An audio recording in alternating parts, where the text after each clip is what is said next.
หมากยางทุกคนเลยนี่นะหมากยางโมไอ้ยังกินน่าจะเป็นตัวห่อนหรือตัวเม่นนี่บ่ทุกคนคอยสงสัยตัวห่อนตัวเม่นนี่แหละนี่มาแล้วทุกคนเลยตัวห่อนสบายดีแล้วก็สวัสดีพ่อแม่พี่น้องเมื่อนี้ก็มาอยู่อีกคลิปหนึ่งกับไซลาบ้านนอกพี่น้องเลยและเมื่อนี้เขาก็สิได้เข้าป่าคือเก่า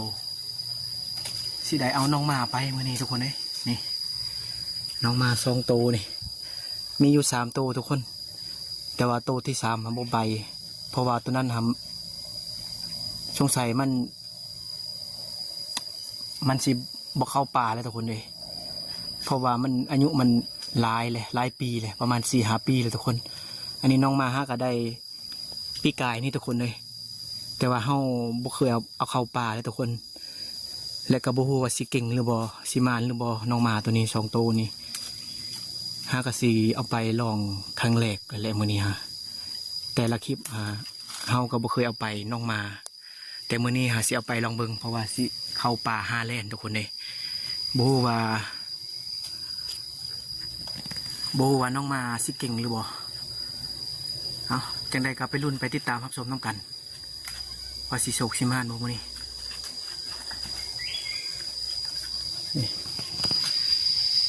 โอ้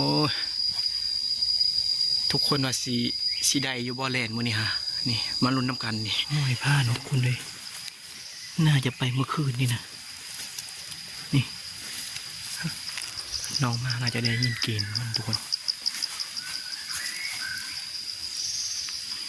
น้องมากำลังดมกินมันอยู่นี่น่าจะไปเมื่อคืนนี้หรือเมื่อเสาร์นี้ทุกคนเลยหอยพานตัวนี้มันเที่ยวไปเที่ยวมาอยู่นี่แหละเอาเบ็ด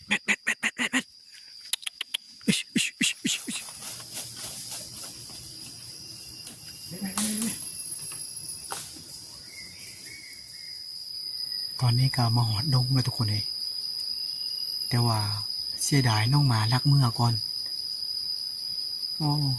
เพราะว่าน้องหมาก็บ่เคยมานะทุกคนเลยบ่เคยเข้าป่าปานใดเฮาก็เดินทางไกลในมื้อนี้ย่างมานะพอดีมาหอดดงมาหอดจุดนี้นะและก็ทาน้องมาห้องน้องมาประมาณ10 นาที20 นาทีก็บ่มาทุกคนเลยเสียดายมาหอดดงมันน้องมาเมื่อก่อนเลยนี่กำลังเข้าป่าเข้าหอดป่าหอดดงไงมันนี่น้องมาพัดเมื่อปะมันนี่โอ้ยสิได้อยู่บ่อเลนมันนี่ทุกคนเลย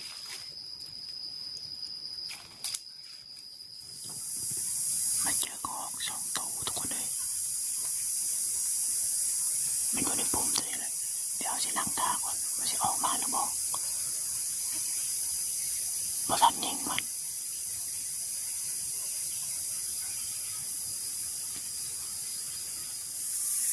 ออกมาทั้งคนถ่าไปหลายนาที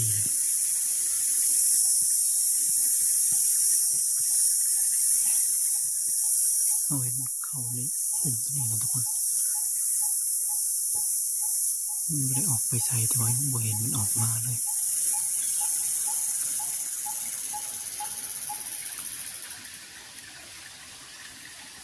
เพราะว่ามันเป็นปุ่มเดียวนี่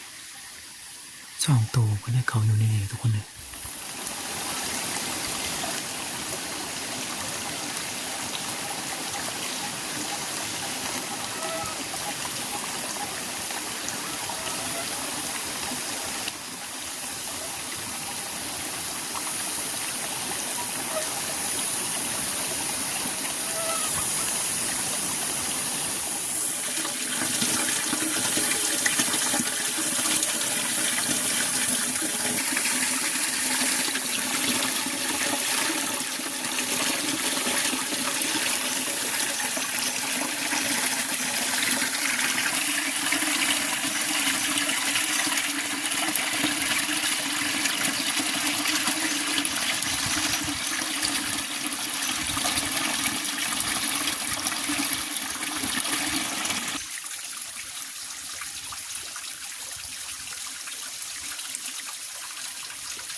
ตอนนี้ก็12 โมงปลายแล้วทุกคนเลย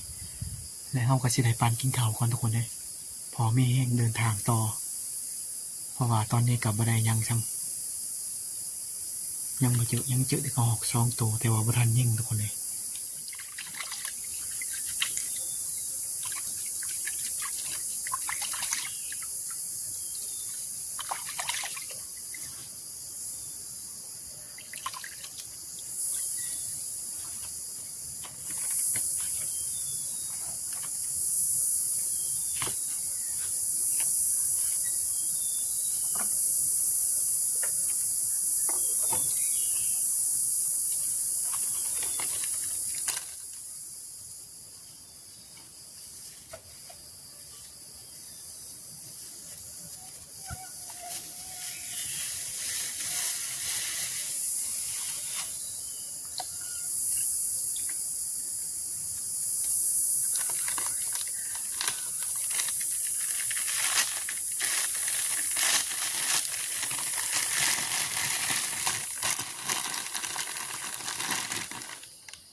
หมากยางทุกคนเลยนี่นะหมากยางโมว่ายังกินน่าจะเป็นตัวกระหอก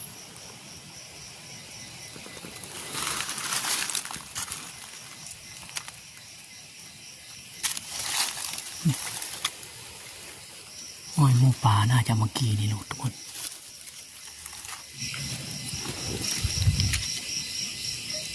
น่าจะเป็นตัวห่อนหรือตัวเม่นนี่บ่ทุกคนคอยสงสัยตัวห่อนตัวเม่นนี่แหละนี่กินหัวในมันทุกคนเลย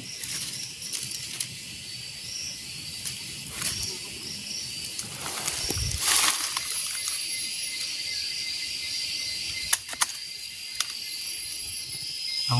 บัดนี้เฮาก็สิได้นั่งฝึกหรือว่านั่งห่างกุ๊กมันเขาทุกคนเลยเพราะว่าเฮาเห็นตัวสัตว์เขามากินหลายมีหอยกินหมักมันนะทุกคนแล้วเขาก็สิได้นั่งทาจนว่าคำวันนี้ทั้งสิได้ออกไปทุกคนเลยบางทีก็สิมีตัวห้อนหรือว่าตัวเม่นเพราะว่าเขาเห็นหอยมันกินนะครับทุกคนมันกินในมันนี่เขาเห็นห่างไว้เรียบร้อยแล้วทุกคนเลยเห็นห่างเห็นซูมไว้เรียบร้อยแล้วมันนี่ตัวสัตว์มันก็สิเข้ามาทางลุ่มมาแล้วทุกคนตัวนี้จะเป็นกกหมากมั่นเลย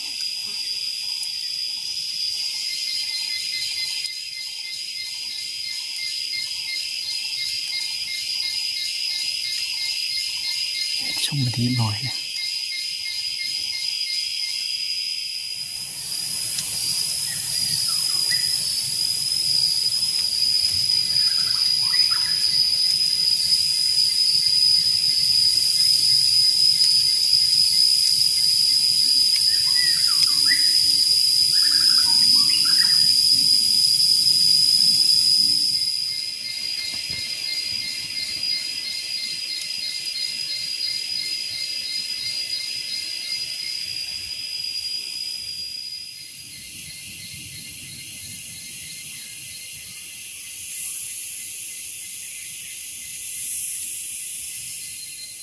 ตอนนี้เวลา17 โมงทุกคนเลยกระหอกตัวเดียวเข้าแต่ว่าเขาบ่ทันยิงเพื่อเขาลุกขึ้นไปแล้วมันแหลมออกก้อนนะทุกคนจัดไป1 บาททุกคนเลย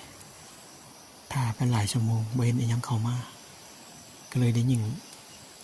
โตกระจรแผ่นเขาได้ยิงโตกระจร1 บาททุกคนเลย ลิงมันกำลังสิมาโอ้เสียดายทุกคนเลยนี่แหละคือว่าแหละทุกคนเลยมันโบมานโศกโบมานนอนนะตอนทำบนยิ่งกับลิงกับเงียบใช่ม้อยอยู่ทุกคนบ้านเรายิ่งบ้านหนึ่งเลยเสียงลิงโดดลงไปเลยมันมาทางนี้นะทุกคนเลยบ้านเรายิ่งบ้านหนึ่งเสียงมันโดดลงมาจากไม้ช่อเราทุกคนเลยมาแล้วทุกคนเลยมาแล้ว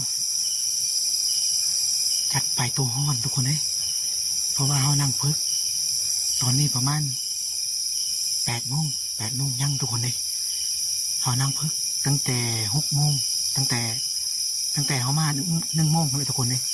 แต่ว่าเขานั่งพึกจนค่ำเลยและกาตอนนี้กาเขาได้ยินเสียงมันมาทุกคนมันย่างมากอะมาได้ดังมาได้ทุกคนเลยก็เลยสงสัยนะทุกคนก็เลยได้เอาโคมไปเหยี่ยงเบิ้งกันนะ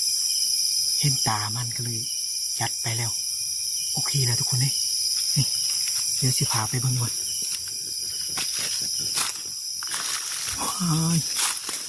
มาแล้วนี่นะทุกคนนี่โอ้มันกินแล้วได้ยังไงมันน่าจะกินไปรดเลยทุกคนเลยแต่ว่าพอได้ยินมันมานี่จับนี่นะ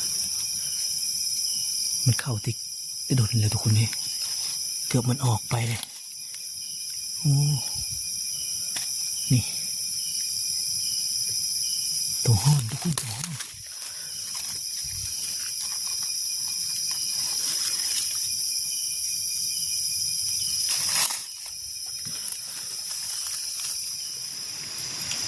น่าจะได้ประมาณ3 โลเลยทุกคนเลยนี่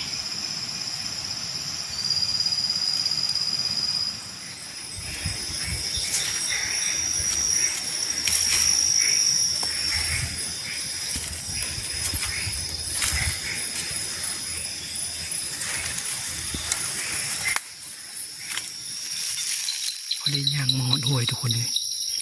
เจ้าเขียดกระปาดออกมาไข่ลายเลยนี่เดี๋ยวสิจับมือแกงกินก่อนทุกคนนี่นะไข่อยู่ตามนี่แหละนี่นางกระเมนมันห้องลายทุกคนเลยโอ้นี่ทุกคนเลยมันอยู่เป็นคู่เลยนะทุกคนเขียดกระปาดบางคนก็น่าสิเคยหูจักอยู่ทุกคนเลยขึ้นไปใครอยู่ปลายไม้ก็มีอยู่ตัวผู้3 ตัวตัวแม่ตัว 1กินเขียดทุกคนเลยนะเขียดตัวใหญ่งูเล็กน้อยทุกคนเลยนี่กืนแล้วมันคือสิขายออกอะไรแหละทุกคนงูยังไงนี่กินเขียดกระปาดได้หลายเติบอยู่เลยเกือบจะประมาณ20 ตัวมีแต่ตัวแม่ไข่นี่นะทองใหญ่ทุกคนเลยแกงกินนี่แต่ตัวแม่